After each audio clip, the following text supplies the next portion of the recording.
La machine judiciaire les avait emportés. Ils languissaient en prison depuis des décennies, ayant épuisé tous les recours pour prouver leur innocence. Il semblait peine perdue que de vouloir continuer à se battre derrière des barreaux, là où presque tout le monde se prétend innocent. Mais un jour, un test a été mis au point prouvant au-delà de tout doute raisonnable qu'un crime ne pouvait avoir été commis par tel ou tel individu. Cela tenait du miracle. Et en effet, cela a été un moyen miraculeux pour rectifier des erreurs judiciaires dramatiques.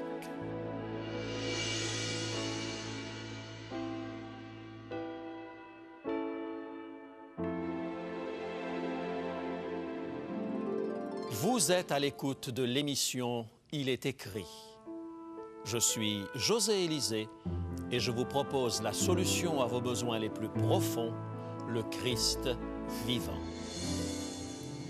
Notre sujet d'aujourd'hui, nous, les accusateurs. En juin 1986, Walter Snyder se retrouvait sur le banc des accusés dans le tribunal d'Alexandria en Virginie. Une femme victime d'un viol témoignant à la barre le désignait comme son agresseur. Elle affirmait que c'était bien lui. Elle avait pu, l'espace d'un instant, voir son visage à la lumière de la lune, tandis qu'il s'enfuyait par la fenêtre après son crime. Rien d'autre ne confirmait la culpabilité de Walter dans cette affaire.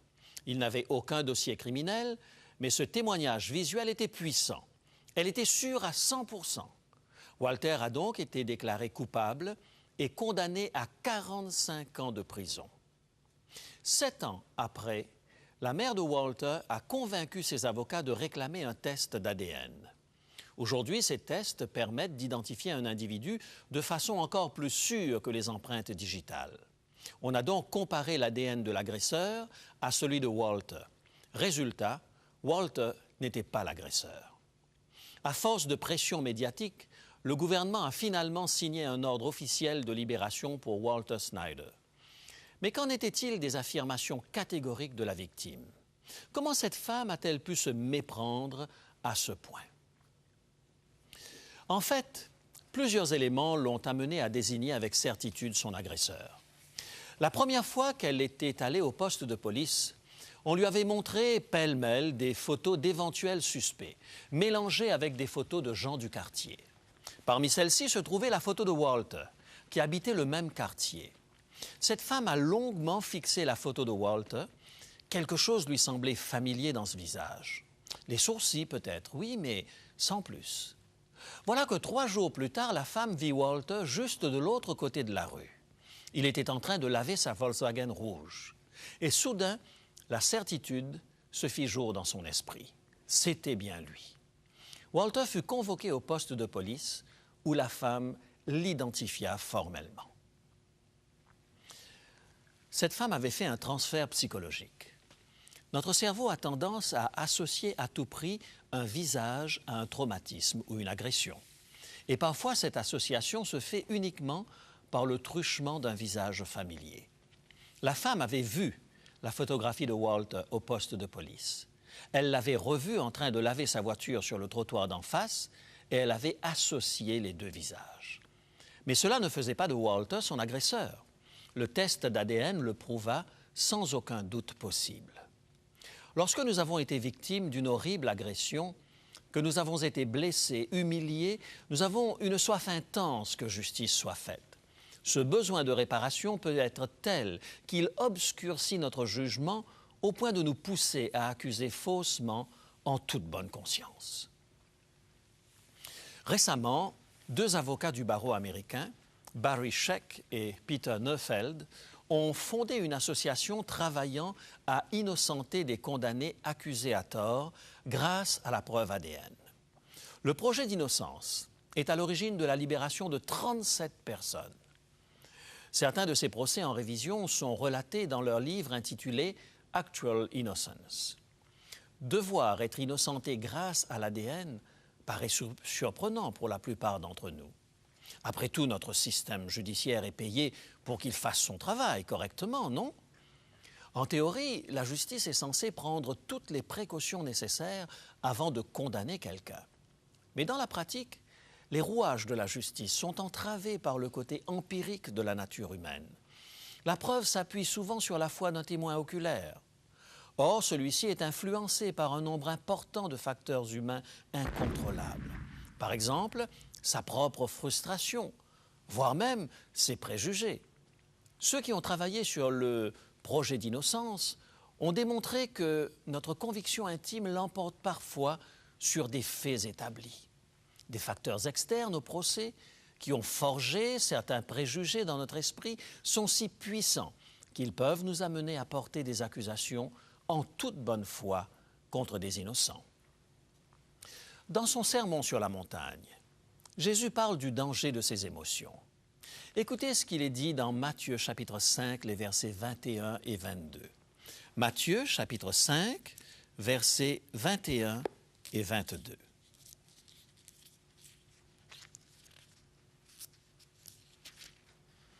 Vous avez entendu qu'il a été dit aux anciens, « Tu ne tueras point. Celui qui tuera mérite d'être puni par les juges. Mais moi je vous dis que quiconque se met en colère contre son frère mérite d'être puni par les juges, que celui qui dira à son frère « Raka » mérite d'être puni par le Sanhédrin, et que celui qui lui dira « Insensé » mérite d'être puni par le feu de la géhenne. Selon Jésus, le fait de nourrir la colère dans notre cœur, d'alimenter le désir de vengeance, peut être assimilé au meurtre.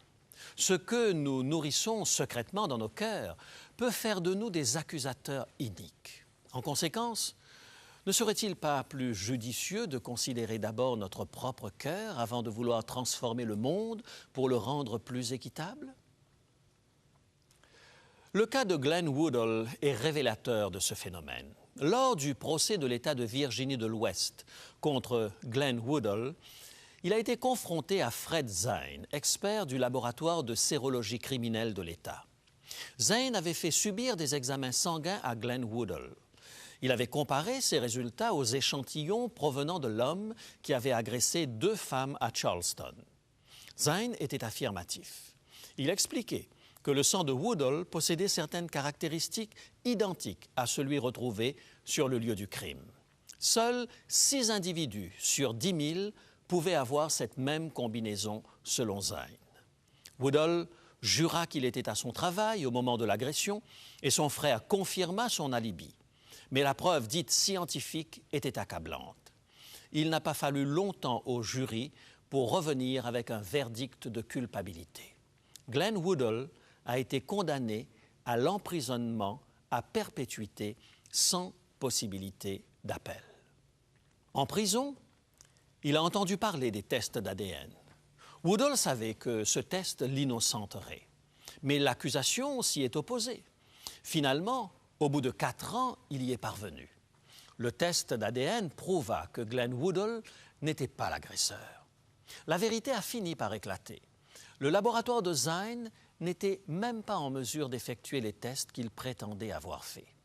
L'Association américaine des laboratoires criminels a découvert que depuis 10 ans, Fred Zine avait falsifié les données dans tous les procès où il avait témoigné.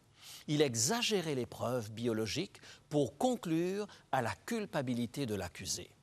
Les assistants de Zine ont même avoué qu'ils portaient parfois des accusations à partir de lames de microscope sur lesquelles il n'y avait rien du tout. Zine était l'un des experts sérologistes les plus célèbres de Virginie et il a témoigné dans 12 autres États. L'un des procureurs a dit de Zine « C'était un dieu ». Ses démonstrations étaient si convaincantes que personne ne s'était vraiment penché sur ses procédures. Pourquoi avait-il falsifié toutes ces données? Un regard sur le passé de Fred Zine nous fournit d'importants indices.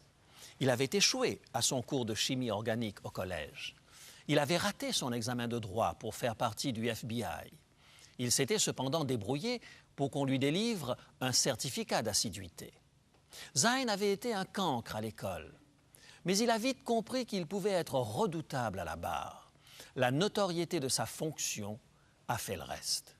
Le facteur humain en vient parfois à falsifier les conclusions scientifiques tant le désir d'être reconnu et accepté peut être puissant.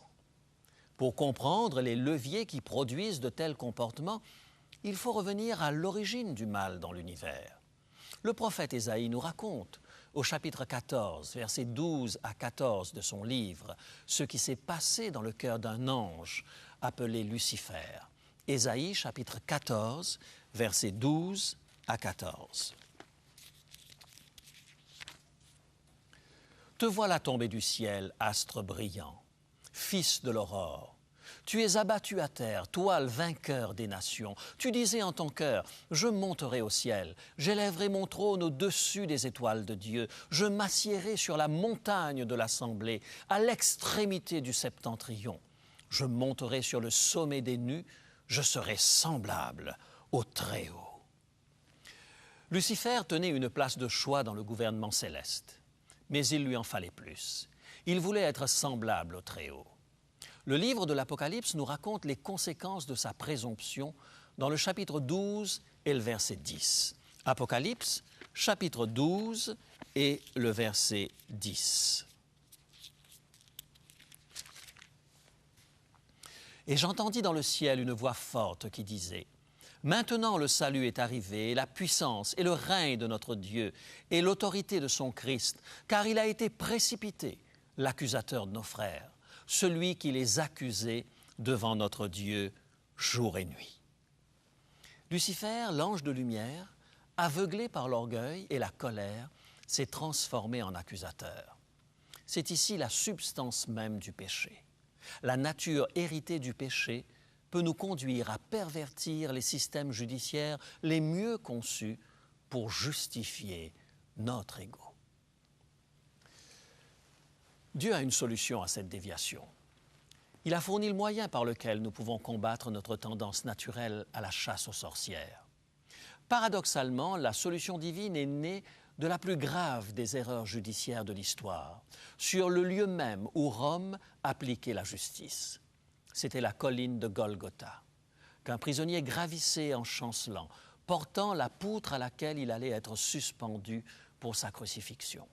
C'était Jésus-Christ, l'agneau de Dieu, accusé à tort, méprisé, injurié, humilié, abandonné, lui qui n'avait point fait de mal, était condamné à une mort horrible par ses ennemis.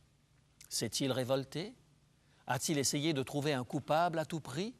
S'est-il fait justice lui-même? Non, mes amis. Jésus a inversé le cours de l'histoire de l'humanité en montrant un meilleur moyen d'établir la justice.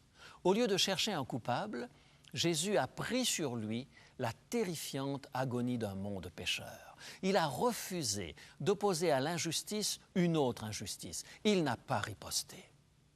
Paul nous dépeint magnifiquement l'attitude de Jésus dans sa deuxième épître aux Philippiens, les versets 6 à 8. Il écrit à propos du Christ, « Lequel, existant en forme de Dieu, n'a point regardé comme une proie à arracher d'être égal avec Dieu, mais s'est dépouillé lui-même, en prenant une forme de serviteur, en devenant semblable aux hommes et ayant paru comme un simple homme. Il s'est humilié lui-même, se rendant obéissant jusqu'à la mort, même jusqu'à la mort de la croix. » Parce qu'il a pris le contre-pied de la tendance naturelle de l'homme révolté contre Dieu, parce qu'il s'est humilié lui-même, j'ai la profonde conviction que Jésus seul peut nous libérer de notre colère et de notre désir de vengeance. Seul Jésus peut nous montrer un meilleur moyen d'établir la véritable justice. Par son sacrifice, Jésus a instauré le plus grand projet d'innocence de l'histoire. En effet, Dieu nous a déclarés non coupables à la croix.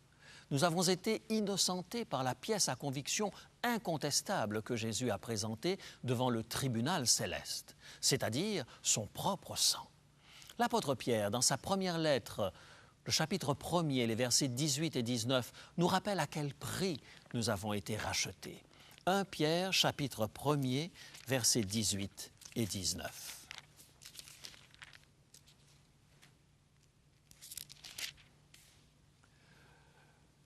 Sachant que ce n'est pas par des choses périssables, par de l'argent ou de l'or que vous avez été rachetés de la vaine manière de vivre que vous aviez hérité de vos pères, mais par le sang précieux de Christ, comme d'un agneau sans défaut et sans tache. Nous avons été rachetés, nous avons échappé à la condamnation par le sang précieux de Jésus-Christ. Lorsque l'adversaire nous accuse devant le tribunal céleste de n'avoir pas mené une existence parfaite, Jésus déclare triomphalement « J'ai vécu en tant qu'homme sur la terre sans commettre de péché. J'ai accompli toutes les exigences de la loi juste et bonne de mon Père. J'ai gagné le droit de réclamer l'acquittement de mon client. Par la foi, je réclame en sa faveur ma propre justice. » Les tests d'ADN apportent un sens tout à fait nouveau à l'expression « racheté par le sang de Christ ». Le test ultime d'ADN, qui innocente sans l'ombre d'un doute celui qui est faussement accusé, nous rappelle que le sang de Jésus fournit la preuve irréfutable qui conduit à notre acquittement. C'est son ADN, son identité irréprochable qui se substitue à la nôtre. Grâce à cette substitution, nous sommes déclarés non coupables. Les amis, comment pouvons-nous porter des accusations contre les autres alors que nous avons été pardonnés si gracieusement? La croix bouleverse et modifie le cours de l'histoire de l'humanité. Elle nous force à réviser notre jugement et à pardonner comme Dieu nous a pardonnés. Ronald Cotton s'est retrouvé en prison pour l'agression sexuelle contre Jennifer. Elle s'était montrée convaincante devant la cour, décrivant avec précision l'agression. Mais un test d'ADN innocenta Ronald et le vrai coupable fut inculpé. Ronald avait perdu quelques années de sa vie en prison. Mais ce qui est remarquable, c'est qu'il n'a pas manifesté de rancune. Au contraire, il a manifesté beaucoup de compassion pour Jennifer. Lorsqu'ils se sont rencontrés, Jennifer, qui portait encore les cicatrices de son agression, entendit Ronald lui dire des paroles qu'elle n'oubliera jamais. « Je ne t'en veux pas, je te pardonne. » Jennifer fut bouleversée. Cette femme avait éprouvé de la haine contre Ronald au point qu'elle avait souhaité le voir mourir. Mais maintenant, dit-elle, « Il m'a appris le pardon et la grâce. »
Change mon cœur pour que je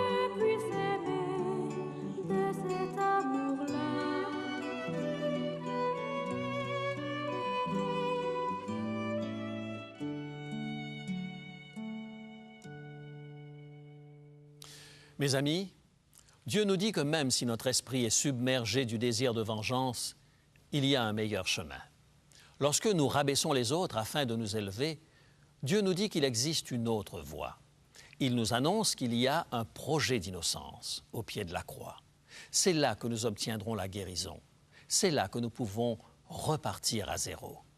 Pourquoi ne pas nous mettre maintenant même au bénéfice de la grâce de ce précieux Sauveur, alors que nous prions? Tendre Père, nous ne pourrons jamais assez te remercier pour Jésus qui a donné sa vie sur la croix. Merci pour ce sang précieux. Merci pour ce test ultime d'ADN qui nous innocente, grâce à la justice du Christ qui couvre nos faiblesses. Nous acceptons ce sacrifice accompli en notre faveur maintenant même. Nous te remercions de ce que Christ s'est humilié jusqu'à la mort de la croix. Merci de nous donner ce merveilleux Sauveur. Nous le proclamons comme le Seigneur de nos vies dès aujourd'hui et pour toujours. Amen.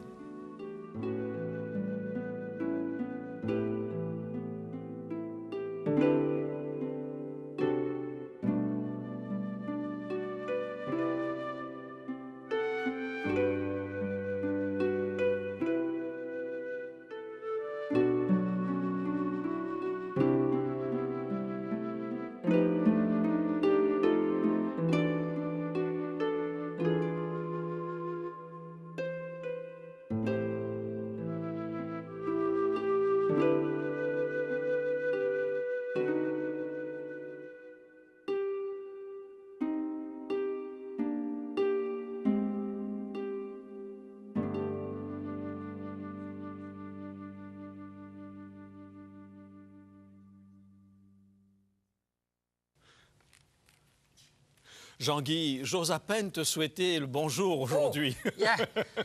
Oh. Ce déguisement, il me semble vraiment qu'il ne va pas avec l'esprit d'Il est écrit. Oui, je suis un homme de paix, José. Mais parmi nos téléspectateurs, il y en a beaucoup qui nous téléphonent, qui nous écrivent. Puis, ils nous disent « C'était si beau quand on s'est mariés. » Mais on a l'impression maintenant que notre mariage est devenu une arène de boxe. On s'accuse mutuellement et puis on se frappe à qui mieux. Et c'est lequel qui va frapper le plus fort pour que l'autre puisse tomber. Et ça nous fait un peu de la peine. Mais j'ai une bonne nouvelle pour toi aujourd'hui, José. J'ai une lettre ici. Et c'est une dame qui nous écrit pour nous dire que son mariage était devenu une arène de boxe, beaucoup plus que d'autres choses. Ça dit « Mon mariage était devenu un décevant mirage ». Et alors qu'elle écoutait l'émission « Il est écrit », elle a dit que tu parlais sur les moyens de communication dans le couple, puis il y avait un petit livre qui était suggéré. Alors, elle a commandé, elle a lu le livre, puis elle a prié, puis elle a demandé à Dieu de sauver son couple. Elle nous a téléphoné pour nous dire qu'elle ne croyait pas au miracle, mais qu'il y a quelque chose de miraculeux qui a sauvé son couple. Elle ne peut pas l'expliquer, mais elle l'a expérimenté. Elle termina en disant que peut-être on ne se rend même pas compte de tout le bien que ces émissions produisent sur le cœur des gens. Chers amis, c'est un encouragement lorsque vous nous envoyez des courriers comme celui-là, parce que ça nous donne l'énergie de continuer et nous comprenons que nos émissions, Il est écrit, apportent vraiment quelque chose à chacun d'entre vous. Alors, n'hésitez pas à nous écrire et dites-nous comment vous ressentez nos émissions. Faites-nous des critiques positives afin que nous puissions améliorer la qualité de notre émission. En tout cas, Jean-Guy, j'apprécie énormément le fait qu'à chaque fois que tu te présentes, tu utilises une parabole vivante pour partager avec nous quelque chose de particulier. Et si la situation qu'a vécue cette personne n'était pas aussi dramatique au départ, on aurait certainement aimé te voir continuer de nous montrer quelles sont tes prouesses dans le domaine de la boxe. As-tu déjà fait de la boxe? Je dois te dire, José, j'ai jamais perdu un combat parce que je me suis sauvé à chaque fois. Alors, j'aime pas la bataille. Mais je crois qu'il y a un combat que tu as gagné quand même, n'est-ce pas? Oui. Celui qui te permet d'être plus près de Jésus. Amen. Et je crois que c'est ça le meilleur combat. Merci, merci Jean-Guy. Et il nous reste maintenant tout simplement à vous présenter l'offre du jour et nous allons dans quelques instants nous tourner vers Rémi. Oui, José, j'étais particulièrement attentif à ton sujet d'aujourd'hui et à votre entretien, Jean-Guy et toi. Et j'ai préparé à l'intention de nos téléspectateurs un petit livre que je crois ils apprécieront. Il s'intitule « Ne jugez point ». Il est dans le droit fil de l'émission d'aujourd'hui. C'est un petit commentaire de ce que Jésus a dit dans le Sermon sur la montagne. Ne jugez point, afin que vous ne soyez point jugés. En d'autres termes, n'accusez pas, afin que Dieu puisse pleinement vous pardonner et vous justifier. C'est un livre très libérateur et je le recommande à tous nos téléspectateurs. Pour seulement 3 $, vous pouvez obtenir ce petit livret « Ne jugez point ». Et puis si vous êtes de bons lecteurs, si vous aimez lire davantage, eh bien, je vous propose le commentaire complet du Sermon sur la montagne. Il s'intitule « Une vie meilleure » et c'est un excellent commentaire du Sermon sur la montagne pour seulement 15 $. Alors vous avez le choix, le petit livret « Ne jugez point » pour 3 $ ou le commentaire complet du Sermon sur la montagne, Une vie meilleure, pour 15 $. Faites votre choix et appelez-nous, téléphonez-nous, écrivez-nous. Nous serons à votre disposition pour vous répondre et vous envoyer ce que vous souhaitez. Dans un instant, nos coordonnées. Bonne semaine, à bientôt. Pour demander l'offre du jour, composez maintenant le 514-729-3515 pour la région de Montréal ou utilisez notre ligne sans frais 1-866-729-3515 si vous êtes de l'extérieur de Montréal. Il est possible que toutes nos lignes soient occupées au moment de votre appel. Dans ce cas, composez à nouveau. Mentionnez clairement le titre de l'offre demandée et parlez lentement afin que nous puissions bien noter vos noms, adresses et numéros de téléphone. Je vous rappelle que vous pouvez vous procurer pour une somme modique les DVD, cassettes vidéo et audio de nos émissions. Vous pouvez aussi nous écrire à l'adresse qui apparaît sur votre écran. Il est écrit Case postale 99, succursale Rosemont, Montréal, Québec, H1X 3B6. Nous vous invitons également à consulter notre site web au www.ilétécrit.tv.